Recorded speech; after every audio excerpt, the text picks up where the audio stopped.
People don't want to see all of the politics. They've got enough politics with me and with everybody else. And they don't want to see it with football and sports on Sunday or whenever they happen to be watching. There will be plenty, like the former POTUS, who tell us to stick to sports. Critical race theory and all this other woke BS. Players are woke. They're aware. They know what's going on, and we just got to continue these conversations of the different things that are happening. For those who see through it, we say put your money where your mouth is. I think people should be more downplay politics more, be more involved in what they do. Everybody wants to make an opinion, and that's fine. But I think especially for young people to get involved in something that maybe they might not understand as much, I think they need to, let people that whatever they do for a living justify. We will definitely not shut up and dribble.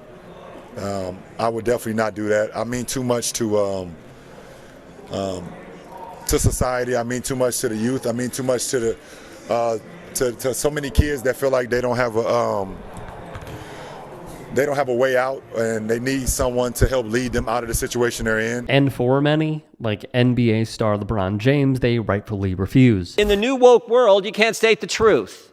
This is dangerous. When you start saying certain things can't be said, if you don't say it the way we, the politically correct, the cancel culture mob, wants you to say it, you have to be quiet. Silence is the biggest threat to the First Amendment, and that's what we're seeing. I've been ready for 3 years.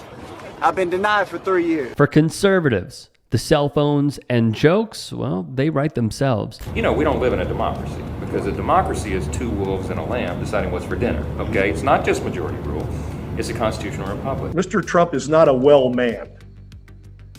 These people are sane, but their self-interest, their greed, their lust for power outweighs their love of country or their sense of duty to the Constitution or to public service. San Antonio Spurs head coach Greg Popovich, Republicans can never pull a fast one on him. Let me ask you, do you support the right of a woman who is just seconds away from birthing a healthy child to have an abortion?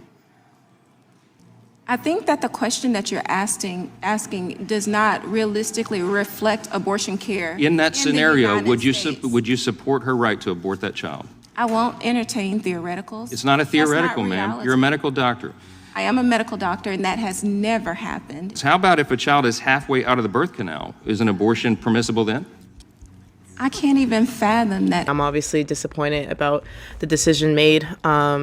And, I just really, for me, obviously I feel bad for future women and women now, but I also feel bad for those who protested for this. I don't even know how many years ago, but protested for this and, are alive to see that that decision to be reversed. And I just think that history repeating itself. I just feel like just having this decision reversed, I feel like we're almost going backwards. And, not only did this decision kind of mark regarding reproductive rights, I feel like it also kind of puts a lead way in maybe to reverse other things. But I still want to encourage people to use their voice and not feel too discouraged about this, because we can definitely make a change and hopefully change will happen. Tennis star Coco Gauff, count her in the pop camp as well. The way I was raised, before a football game, you stood to honor America. And after the game, you knelt to honor God. But today, those values are under attack. As your senator, I'll have President Trump's back. We can't be bought, and we won't back down. Weak-kneed, career politicians aren't tough enough to stand with President Trump. There's a lot of things that need to change. One specifically is police brutality. There's people being murdered unjustly and not being held accountable. Cops are getting paid leave for killing people. That's not right. Because it is the sheer hypocrisy that rings true with their message. You have to stand proudly for the national anthem. Well, you shouldn't be playing. You shouldn't be there. Maybe you shouldn't be in the country. I think it's had a huge impact on sports, a huge negative impact on sports. Let politics remain separate. It is simply do as I say, not as I do. This is the concern I have. It seems to me the NFL encourages all to speak out unless you're Dave Portnoy and not allowed to a game, unless you're Jack Del Rio. You get fined. The chilling impact when speech is curtailed like this and you get fined for for a tweet that you put out, I think that is a concern to all of us. To me, this is something that has to change. We have seen how the separation of sports and politics has been a facade. It does not exist. But Republicans want you to think of it as a form of distraction, simply for them to partake. Look no further than Mark Cuban, who just sold the Dallas Mavericks to a big-time conservative donor who has a net worth of over $30 billion. Yeah, billion. The controlling interest now goes to Miriam Adelson, plus Siobhan and Patrick Dumont. If Adelson's name sounds familiar, it's because she was married to Sheldon Adelson. Dumont is Adelson's son-in-law. While the NBA may permit Black Lives Matter being painted on their courts for a limited time and do not pull a Kaepernick on athletes being outspoken, the ownership class is staunchly MAGA, like the DeVosses, who run the Orlando Magic. Betsy served in Trump's cabinet. The Ringer put together the list of donations, and to say it's one-sided would be a severe understatement. Here's just a few of many names who support Donald Trump. Don't let messaging such as the NBA is so progressive fool you. It's not, by those at the top. For Miriam Adelson, she and her late husband Sheldon gave pro-Trump PACs $90 million. Miriam has given to various organizations supporting the twice-impeached president. Pathetic, yes. Surprising, absolutely not. What was the cause of the United States Civil War?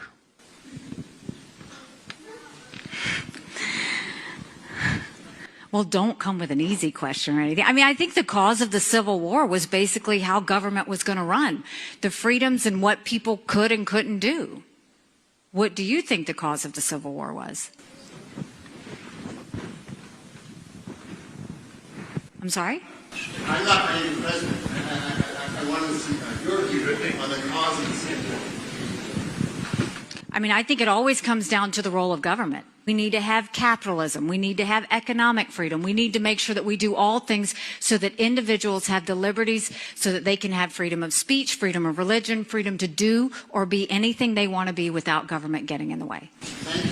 And in the year 2023, it's astonishing to me that you answer that question without mentioning the word slavery. What do you want me to say about slavery?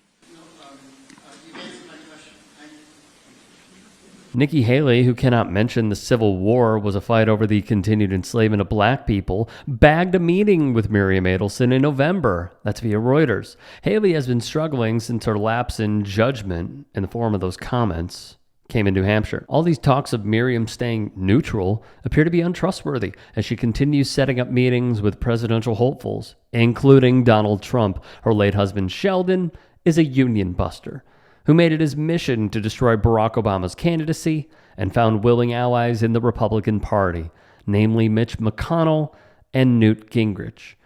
Adelson made it his duty to donate to anti-Jewish pastor John Hagee, who once appeared to blame Jews for anti-Semitism, saying it was the disobedience and rebellion of the Jews that gave rise to the opposition and persecution that they experienced. In a late 1990 sermon, John Hagee argued the Schmazis had fulfilled God's plan to get Jews out of Europe and send them to their biblical homeland in Israel. A sermon that pushed the late Senator John McCain, running for president in 2008, to reject his endorsement. Between 2018 and the 2020 cycle, the couple gave over $340 million to GOP causes. Late in the 2020 presidential election, the Adelsons gave at least $90 million to the pro-Trump super PAC Preserve America. As we have seen over the years, from the topics that Donald Trump has intentionally put himself at the forefront of, who he has hosted at the White House, the currying of favors he has done for allies like Vince McMahon and others in the sports space.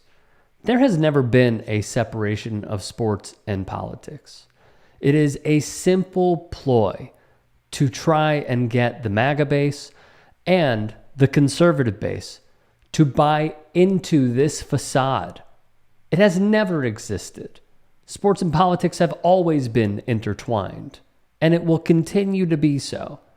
So when you hear someone, whether it is a Nikki Haley, a Donald Trump, a Ron DeSantis, doesn't matter, and they say sports and politics should be separate, while they continue using our tax dollars to fund their golf properties, billionaires use our tax dollars to fund a large portion of upgrades or a brand new stadium, or when Ron DeSantis uses the Tampa Bay Bucks' practice facility with former Bucks coach Tony Dungy to put forth legislation that they have concocted, call BS on it. You'll be in the right.